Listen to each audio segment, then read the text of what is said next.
মেয়েটা কারা এভাবে টানতে টানতে নিকালো? তুই ওই মেয়েটাকে চিনিস নাকি? চিনবো না মানে?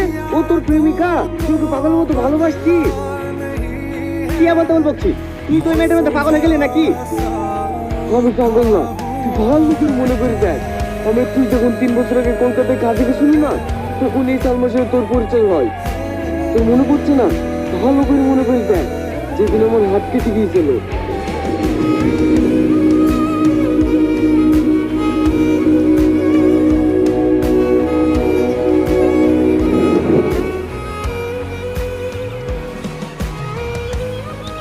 বাড়িতে কেউ আসেন? থাক ভাই, দেখতে হবে না, তোর বড় লোক মানুষ, কিছু বুঝতে রে। চ, আরে তুই দাঁড়া তো। বাড়িতে কেউ আছেন?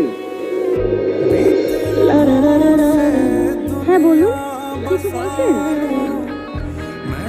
হ্যাঁ, আমার বন্ধু অনেক হাত কেটে গেছে। আমি তো এখানকার হসপিটাল চিনিনি, তাই আপনাদের বাড়িতে এসেছি। আপনাদের বাড়িতে ব্যান্ডেজ আছে? হ্যাঁ আছে, আপনারা একটু বসুন, আমি নিয়ে আসছি।